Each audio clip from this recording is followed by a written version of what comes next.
लाडकी बहीण योजनेचा लाभ पात्र असताना बंद झाला असेल तर काय करावे? हाय हॅलो नमस्कार.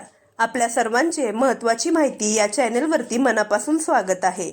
आज आपण सदर व्हिडिओच्या माध्यमातून लाडक्या बहिणींसाठी महत्त्वपूर्ण बातमी घेऊन आलेलो आहोत. परंतु जर आपण पहिल्यांदाच या चॅनलवरती आला असाल तर अशाच नवनवीन व महत्त्वपूर्ण माहितीसाठी आपल्या चॅनलला सबस्क्राईब करा. लाडकी बहीण योजनेच्या लाभार्थ्यांना ई-केवायसी साठी पुन्हा मुदतवाढ देण्यात आलेली आहे. लाडकी बहीण योजनेची अनेक महिलांनी ई-केवायसी करून देखील पैसे जमा झालेले नाहीत. महिला पात्र आहेत, केवायसी देखील व्यवस्थित केलेली आहे, परंतु त्यांच्या खात्यात पैसे जमा झालेले नाहीत. आता या महिला तक्रार करू शकतात. लाडकी बहीण योजनेचा हप्ता जमा न झाल्यास काय करावे? लाडकी बहीण योजनेच्या माध्यमातून जर महिलांच्या खात्यात पैसे जमा झाले नसतील तर ते तक्रार करू शकतात. महिला जर पात्र असतील, ई-केवायसी देखील पूर्ण केलेली असेल तर त्या याबाबतची तक्रार देऊ शकतात.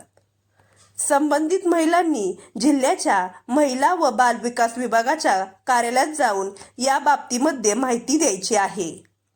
तेथे तक्रार करायची आहे. तुम्ही तक्रार दिल्यानंतर तुमच्या अर्जाची पडताळणी केली जाईल. यानंतर तुम्ही पात्र आहात की नाही, ई-केवायसी केली की नाही याबाबत माहिती घेऊन तुमचा लाभ परत सुरू केला जाईल. महिलांना पुन्हा एकदा 1,500 रुपये मिळतील. त्यामुळे तुम्ही तक्रार करू शकता.